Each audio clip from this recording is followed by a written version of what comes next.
It was another Tuesday evening at Patterson and Myers Consulting, and the office had that peculiar emptiness that comes after 7 p.m. You know the feeling, when the bustling energy of the day gives way to a strange, almost liminal space. The overhead lights dimmed automatically to save energy, casting long shadows across the cubicles. Most people had already packed up and headed home, leaving behind coffee mugs with dried rings at the bottom and the faint smell of printer toner that seemed to intensify in the quiet. I'd been working the late shift for almost 6 months by then. Not by choice, really, but because the Henderson account needed someone to coordinate with our Tokyo team, and the time difference meant someone had to stay late. That someone was me, Alex Chin, perpetually volunteering for tasks nobody else wanted. The late shift is something to you after a while.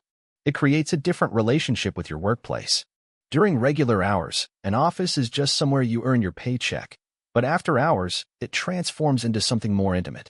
You notice things, the way the heating system makes a particular click at 8:15 p.m., how the security guard's footsteps echo differently when he walks the east corridor, the way moonlight creates patterns through the blinds on clear nights.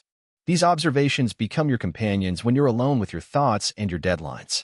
I wasn't completely alone, though. Jamie Sullivan from the creative department also worked late on Tuesdays and Thursdays. We'd never really spoken much during regular hours, just the occasional nod in the elevator or brief exchange about the weather in the coffee line. During daylight, Jamie was this whirlwind of charisma and confidence, always surrounded by a circle of admirers, laughing at inside jokes I wasn't privy to. He had this effortless way about him, tall with dark curly hair that somehow looked perfectly styled even at the end of the day, and the kind of smile that made everyone feel like they were in on a secret. I'd always found myself both drawn to and intimidated by that energy, so I kept my distance. But the late shift has a way of dissolving the carefully constructed personas we maintain during business hours. Without an audience, Jamie was different, quieter, more contemplative. I first noticed it about 3 weeks into our shared late shift routine. We both ended up in the break room at the same time, around 9 p.m., when hunger finally overcame our dedication to our respective projects. You know, they say it's bad for digestion to eat this late, Jamie said, placing his container of leftover pasta in the microwave. It was the first personal comment he'd ever directed my way. Then I'm definitely in trouble, I replied, holding up my sad-looking frozen dinner. Been eating at this hour for months now. He laughed, not the performative laugh I'd heard him use around others, but something more genuine. The Tokyo team keeping you hostage? I was surprised he knew about my project. Yeah, the Henderson account. You've heard about it. Hard not to. You're kind of becoming a legend around here, the mysterious Alex who only exists after sunset. He leaned against the counter, waiting for his food to heat. Some of the interns think you might be a vampire. That made me laugh, which felt strange after hours of solitary spreadsheet analysis. And what about you? What keeps the great Jamie Sullivan here past bedtime? He rolled his eyes at the great comment, but I could tell he was amused. The Singapore launch. Their morning is our night, and apparently, I'm the only one who understands their brand vision. He sighed dramatically, but there was a hint of pride in his voice. That first break room encounter shifted something between us. It wasn't friendship exactly, not yet, but a recognition, 2 people sharing the same unusual schedule, the same tired eyes, the same quiet office. Over the following weeks, our break room rendezvous became more frequent, then deliberate.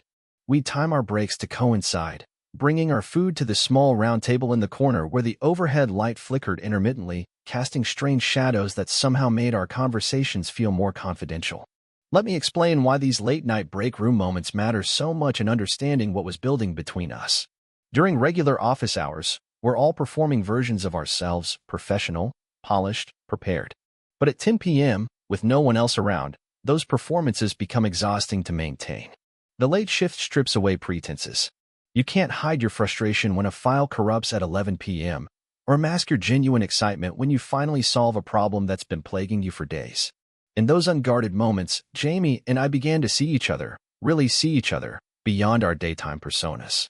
I learned that Jamie's confidence wasn't just for show. It came from years of having to advocate for himself after coming out to a family that took time to accept him.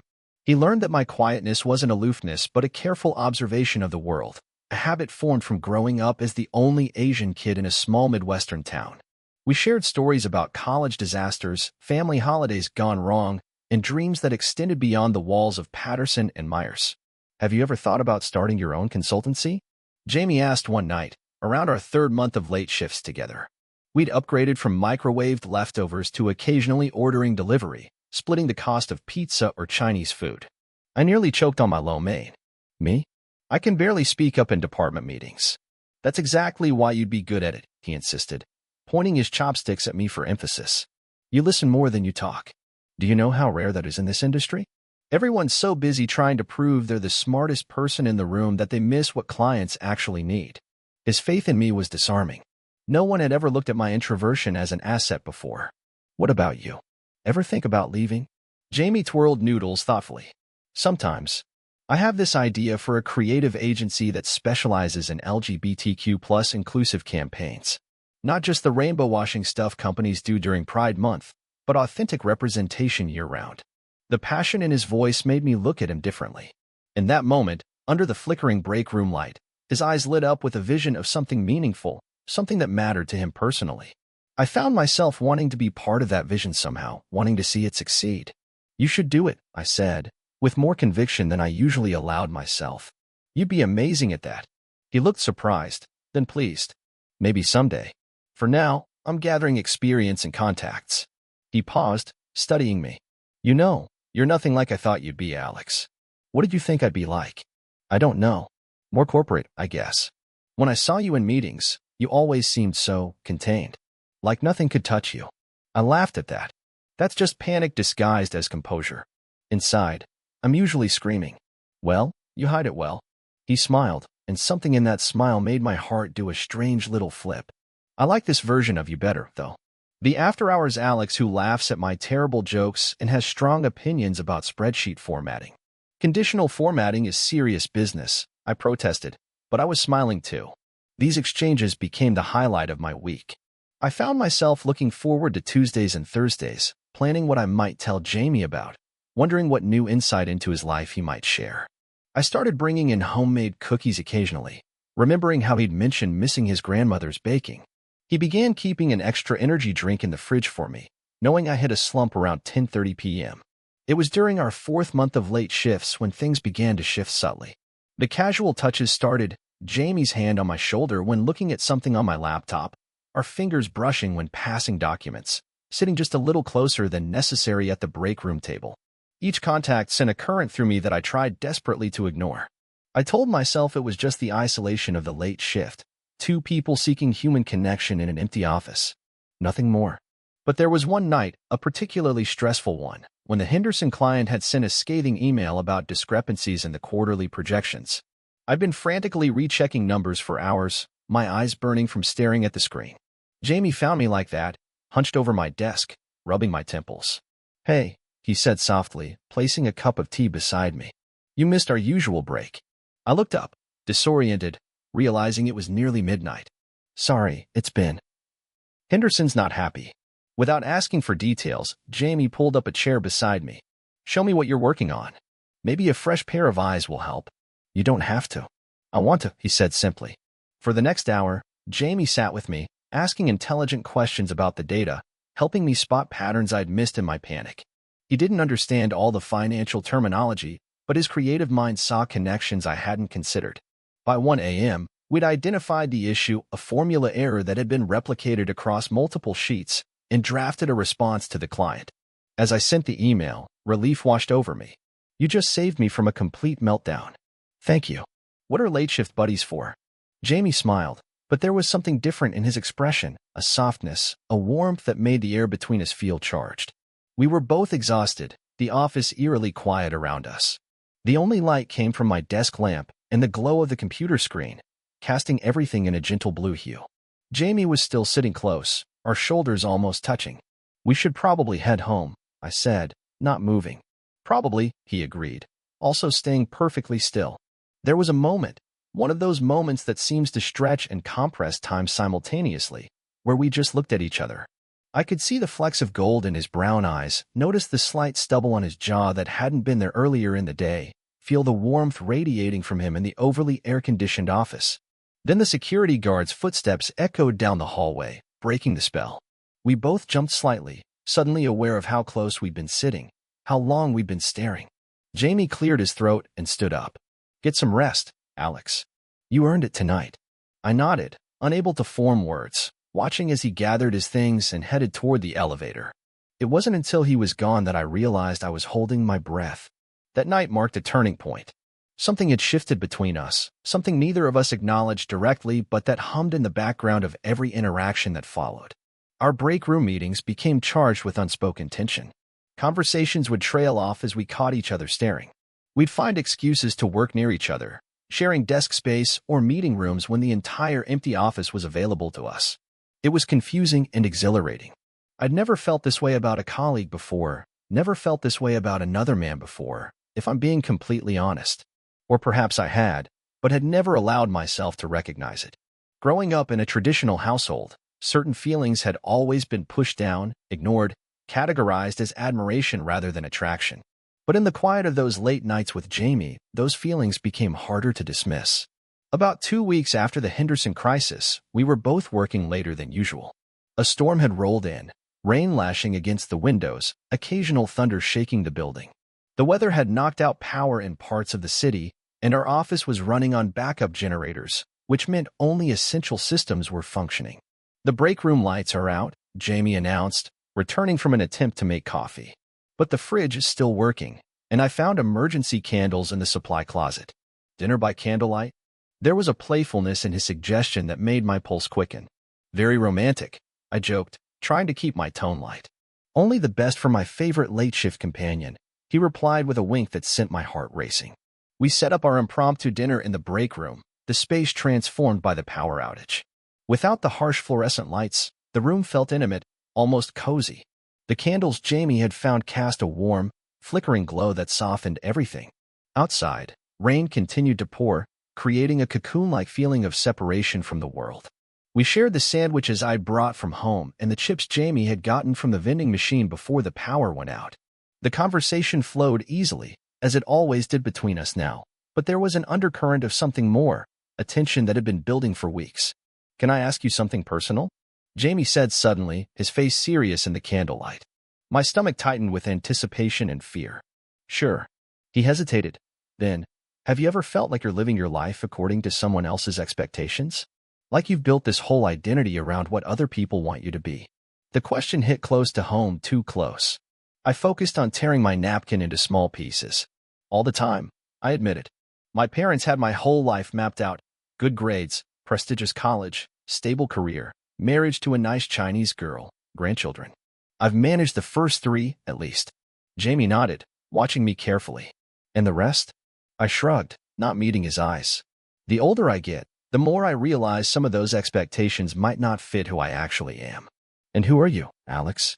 His voice was gentle, encouraging rather than demanding. I looked up then, finding his eyes in the dim light. "I'm still figuring that out." Jamie reached across the table, his fingers lightly touching mine where they rested beside my sandwich. It was a question, an invitation. After a moment's hesitation, I turned my hand over, allowing our palms to meet, our fingers to intertwine. Such a simple gesture, but it felt monumental. "For what it's worth," Jamie said softly, "I like who you are. Not who anyone expects you to be, just you." The candlelight flickered across his features, highlighting the sincerity in his expression.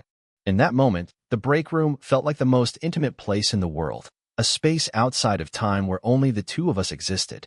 The storm continued outside, rain drumming against the windows, but inside, a different kind of storm was brewing, one of realization, of acceptance, of possibility. "Jamie," I started, not entirely sure what I wanted to say, only knowing I needed to say something. But before I could finish, the lights suddenly came back on, flooding the room with harsh fluorescent brightness. We both blinked in the sudden glare, our hands pulling apart instinctively. The moment, whatever it had been building toward, was broken. Jamie looked as disoriented as I felt, a mix of disappointment and relief crossing his face. "Power's back," he said unnecessarily. "Yeah." I straightened up, suddenly self-conscious. "I should probably finish those reports now that I can actually see them." "Right. Me too. I have those design mock-ups to complete." We cleaned up our makeshift dinner in awkward silence, the easy intimacy of moments before replaced by uncertainty. As we headed back to our respective desks, Jamie paused. "Alex, what were you going to say?" "Before the lights came on." I considered lying, saying it was nothing important. But something about the vulnerability in his expression made me brave. I was going to say that I like who I am when I'm with you. It feels real. More real than I've felt in a long time. His smile was like sunrise after a long night. Me too. We went back to work, but something fundamental had changed. The break room lights had revealed feelings that couldn't be hidden again, not completely. The following weeks brought a delicate dance of pushing boundaries and pulling back, of meaningful glances and accidental on-purpose touches. We never explicitly discussed what was happening between us, but we both felt it, this gradual, inexorable shift from colleagues to friends to something more. Our late shifts became precious territory, hours that belonged only to us. We developed routines and inside jokes. Jamie started bringing in his portable speaker, filling the empty office with music as we worked. I showed him my secret stash of emergency chocolate in the filing cabinet. We'd take breaks to stand by the windows, looking out at the city lights, talking about everything and nothing. But with this growing closeness came complications. During regular office hours, we maintained our separate orbits, Jamie with his creative team, me with my financial analysts. But occasionally, our worlds would collide in meetings or in the cafeteria, and I'd catch myself staring too long or smiling too warmly. A few times, I noticed curious glances from coworkers, raised eyebrows when Jamie would save me a seat or bring me coffee. People are starting to notice, I told him one evening as we shared takeout in our usual break room spot. Notice what? He asked, though his tone suggested he knew exactly what I meant. Us. Whatever this is.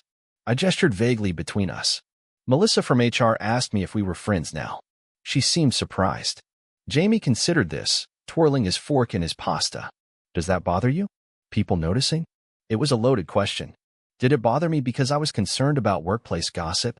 Or because I wasn't ready to confront what was happening between us? Or perhaps because acknowledging these feelings meant reconsidering aspects of my identity I'd never fully examined? I don't know, I answered honestly. I've never been in this situation before. Which situation is that? Jamie pressed gently. Working closely with someone, or feeling this way about someone, I admitted, my voice barely above a whisper. About a man. There it was, the thing we'd been dancing around for weeks, finally spoken aloud. Jamie's expression softened, understanding and patience replacing his usual playfulness. That's okay, you know, he said. Figuring things out at your own pace. There's no timeline for this stuff. His acceptance was like a balm to my confusion. How did you know? When you figured it out about yourself? Jamie smiled reflectively.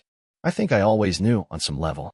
But I remember this specific moment in high school. I was at a basketball game, and instead of watching the cheerleaders like my friends, I couldn't take my eyes off the point guard. That's when it clicked that my admiration was something else entirely. I nodded, thinking about all the times throughout my life when I'd felt drawn to other men but had categorized those feelings as something else. Respect, envy, appreciation. I've spent so long trying to be what everyone expected. My parents, my friends, my bosses. I'm not sure I even know who I am without those expectations. That's what the late shift is for, Jamie said, his eyes crinkling with warmth. Finding out who you are when no one's watching. The truth of that statement resonated deeply.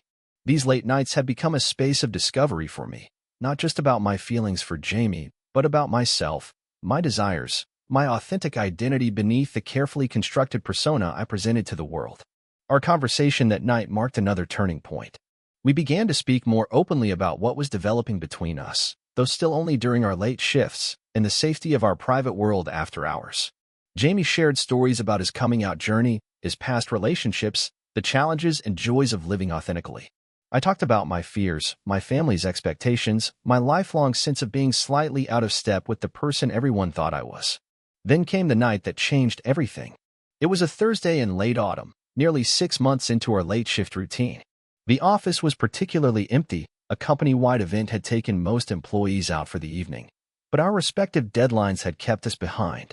We'd been working separately for hours, focused on our projects, when Jamie appeared at my desk around 10 p.m. I need your help with something in the conference room, he said, an unusual edge of nervousness in his voice. I followed him, curious, to find the large conference room transformed. The lights were dimmed, the long table pushed to one side. In the cleared space, Jamie had set up his portable speaker, playing soft music I didn't recognize. A small spread of food was arranged on the credenza, cheese, crackers, grapes, and what looked like expensive chocolate. What's all this? I asked, my heart suddenly racing. Jamie ran a hand through his hair, a gesture I'd come to recognize as a sign of his own nervousness. I realized something today. We've been sharing these late nights for half a year now, and they've become the best part of my week. But we've never properly celebrated anything, not your successful handling of the Henderson crisis, not my Singapore campaign launch, not even our friendship. The way he hesitated before friendship made my pulse quicken. So, he continued, I thought we deserved a proper break room experience for once, with actual good food and music that isn't coming from the building's ancient PA system. I was touched by the gesture, by the thought and care he'd put into creating this moment. This is amazing, Jamie. Thank you. He smiled, visibly relaxing. There's something else. He held out his hand to me. Dance with me? The request was so unexpected, so far outside our usual interactions, that I froze momentarily. Dancing together in the office, even an empty one, felt like crossing a line we hadn't explicitly acknowledged. Jamie must have sensed my hesitation. Just one dance. If anyone walks in, we'll say we're practicing for my sister's wedding or something. The excuse was flimsy at best, but it gave me the permission I needed. I took his outstretched hand, allowing him to guide me to the center of the room. At first, we maintained a respectable distance, moving somewhat awkwardly to the music. But as the song progressed, the space between us gradually diminished until we were properly slow dancing. My hands on his shoulders, his at my waist, our foreheads nearly touching. Is this okay? He whispered, his breath warm against my cheek. I nodded, not trusting my voice. It was more than okay. It was overwhelming in the best possible way, this closeness we'd been circling around for months. As the song ended, neither of us pulled away. Instead, Jamie's hand moved to gently cup my face, his thumb tracing my cheekbone in a gesture so tender it made my breath catch. Alex, he said softly, I need to tell you something, and if it's too much or not what you want, we can pretend this never happened and go back to being late shift buddies. My heart was pounding so hard I was sure he could feel it. What is it? I'm falling in love with you, he said simply. Actually, that's not right. I've already fallen. Completely. The words hung in the air between us, changing everything and nothing at once. Because the truth was, we'd both known, where this had been heading. All these months of late nights and shared confidences, of lingering glances and careful touches, had been leading us here. Jamie, I started, then stopped, overwhelmed by the magnitude of what I wanted to say. He waited patiently, his eyes never leaving mine, giving me the space to find my words. I've never felt this way about anyone, I finally managed. It terrifies me and thrills me all at once. I don't know what it means for who I am or what my future looks like, but I do know that I don't want to go back to a life without you in it. His smile was radiant. That's enough for me. We can figure out the rest together, at whatever pace you need. Then, with infinite gentleness, he leaned forward and kissed me. It was a questioning kiss at first, giving me every opportunity to pull away. But instead, I found myself responding, my hands moving to the back of his neck, drawing him closer. The kiss deepened, months of unspoken desire finally finding expression. When we eventually broke apart, both slightly breathless, the world seemed to have shifted on its axis. The office around us was the same furniture, the same walls, the same view of the city through the windows, but everything felt different. I felt different. So, Jamie said, his smile both shy and delighted, where do we go from here? It was a question with no simple answer. There were complications ahead, workplace policies to navigate, colleagues' reactions to consider, my own ongoing journey of self-discovery, and eventually, the dawning prospect of telling my family. But in that moment, with Jamie's hands still warm on my waist and the taste of him still on my lips, the path forward seemed clearer than it ever had before. Forward, I said simply. Together. In the weeks that followed, we moved carefully, learning how to be us, not just late-shift confidants, but two people building something meaningful. We kept our relationship private at work, maintaining professional boundaries during office hours while treasuring our late nights together. Sometimes we'd work side by side in comfortable silence. Other times we'd talk for hours about our hopes and fears, our pasts and possible futures. Gradually, I began to reconcile the different parts of myself, the dutiful son, the dedicated professional, and this newer self who was falling deeply in love with Jamie Sullivan. It wasn't always easy. There were moments of doubt and panic, nights when I'd lie awake wondering if I was brave enough for this journey. But then I'd remember Jamie's words, there's no timeline for this stuff. We were writing our own story at our own pace. 3 months after that first kiss in the conference room, I finally told my parents about Jamie. It was difficult, as I'd expected, with questions and concerns and a period of adjustment. But there was also love and, eventually, acceptance. Jamie stood by me through it all, patient and supportive, never pushing but always present. As for the late shift that had brought us together, well, the Henderson project eventually concluded, and the Singapore launch was completed. We no longer had official reasons to stay late at the office. But sometimes, we still do, signing out of habit and nostalgia for those quiet hours when we first discovered each other beneath the flickering break room lights. Looking back now, I realized that what seemed like an inconvenience, being assigned to work late when everyone else went home, turned out to be the greatest gift. In the emptiness of those after hours, I found not only Jamie but also parts of myself I'd never fully acknowledged. The late shift gave us the space and time to see each other clearly, without the noise and expectations of the outside world. And that's the thing about love. Sometimes it finds you in the most unexpected places, under the most ordinary circumstances. For us, it wasn't a dramatic meeting or a love at first sight moment. It was simply two people working late, sharing a break room, and gradually discovering that what they'd been looking for had been right there all along. So if you're working the late shift somewhere, feeling alone under fluorescent lights while the world goes on without you, remember our story. Remember that sometimes, the most beautiful beginnings happen after everyone else has gone home, in the quiet moments between deadlines, beneath the flickering lights of an ordinary break room. Total_char_count, 18,785.